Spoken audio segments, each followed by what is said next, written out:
Aristóteles, um dos motivos pelos quais Sócrates morreu é que Sócrates defendia que só existia um único Deus, não vários. Por que Sócrates defendia que existia um Deus e não vários? Se você reparar a argumentação que eu usei, vários deuses seriam contraditórios com ela. Essa argumentação não exclui seres espirituais abaixo de Deus. É verdade. Mas ela exclui outro Deus, no sentido... ela exclui a existência de dois iguais. Porque um deles teria que ter uma imperfeição, teria que ter vícios em comparação ao outro. Tem um diálogo de Platão chamado Eutífron, que conta essa argumentação. Eu dei uma aula recentemente lá no Filosofia do Zero sobre isso. Eutífron falando, porque há, basicamente, na ideia politeísta, novamente, não na ideia de que pode existir seres espirituais entre Deus e o homem, na ideia politeísta, uma contradição fundamental. Porque se Deus é o absoluto e Deus é a origem de todas as coisas, e você tem mais de um Deus, eu vou começar a ver características diferentes desses deuses, defeitos. Aí você começa a cair naquela coisa politeísta que o Deus rouba a mulher do cara, trai, engana. Porque eu vou para uma linha que foge disso. Então, Sócrates rejeitou o politeísmo da época dele. Platão e Aristóteles também. E aí, problema que deu para Sócrates. Os caras acusaram ele de ateísmo. Ateísmo não porque ele era contra a existência de Deus. Mas ateísmo porque ele era contra os deuses do mundo grego. E aí o Sócrates se defende até na Apologia de Sócrates, que é o texto que conta da morte do Sócrates.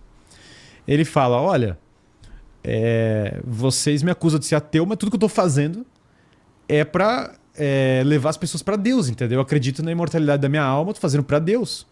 Aí fala, mas qual é o nome do seu Deus? Sócrates fala, eu não sei o nome do meu Deus. Eu não sei o nome, eu chamo dele de O Deus. E é engraçado porque, uma coisa bonita, tinha na Grécia Antiga um monumento ao Deus desconhecido. O Deus desconhecido é o Deus de Sócrates. Sócrates era escultor.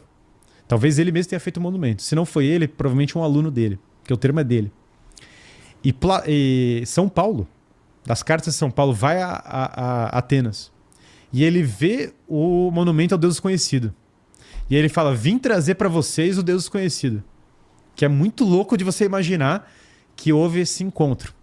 Mas repare, Sócrates defende então que Deus é único. Quebra, bom, único, princípio de todas as coisas. Quebra o politeísmo. Platão é a mesma coisa. Também é o oposto. Platão não foi morto igual Sócrates. Platão era muito rico. E daí Platão meio que usou o poder dele mesmo para falar, cara, vocês não vão me pegar, entendeu? Eu vou montar academia e vou ensinar um negócio. Aristóteles não era muito rico. Ele era médico, classe média, de origem, entre aspas, né? Se é que dá para usar esse termo, para a Grécia. Mas Aristóteles, o aluno dele, conquistou o mundo, que foi Alexandre o Grande. Então o bicho conquistou geral. Então ele conseguiu ser protegido. Mas na época deles era uma coisa perseguida essa ideia. De que Deus é um Deus único. Existe uma linha muito forte de argumentação, e eu sou simpático a ela, mas eu estou estudando agora os ideogramas, que é um trabalho desgraçado, para conseguir ler chinês e japonês. Eu devo, sei lá, estou bem no começo, devo conseguir reconhecer uns 400 ideogramas. Mas, cara, para conseguir ler mesmo uns 2000, é um treco bicho pesado. Mas eu queria muito ler os filósofos chineses no original. Mas há uma linha muito forte argumentativa que dizia que Confúcio chegou na conclusão de um Deus único também. Estranhamente, o Musashi, o samurai, chega numa linha que ele fala, olha, tem muitos cultos aqui, mas fala, cara, o único culto que tem é o do Pai Celeste. Esse é o real. Os outros são a invenção. Então é interessante porque você tem uma... Musashi, o samurai mais sinistrão de todos. O Miyamoto. Miyamoto Musashi. Tá. Que ganhou vários... que ganhou vários duelos e tal. E o Musashi fala, olha, o culto real é o do Pai Celestial.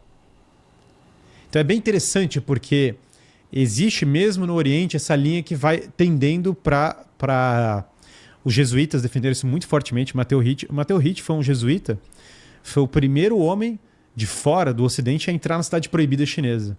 O cara era respeitado pelo imperador como um cara de altíssimo nível.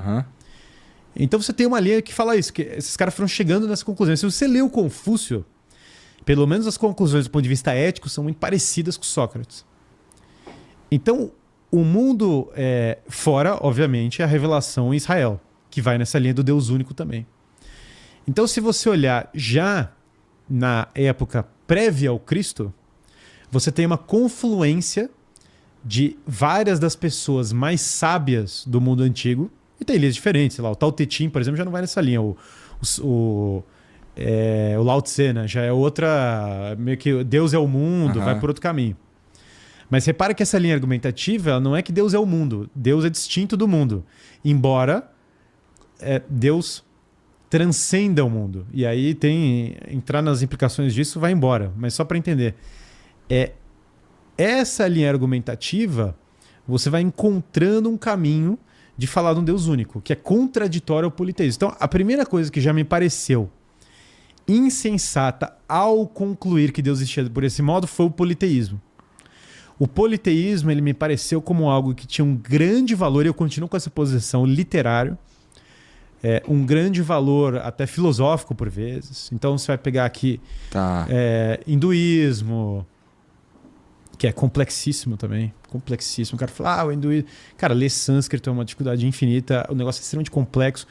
Mas as doutrinas, os livros, isso é uma coisa meio óbvia. Eles falam coisas diferentes, tá? E muitos deles lembram mais uma filosofia do que necessariamente uma religião revelada. Está aqui os princípios.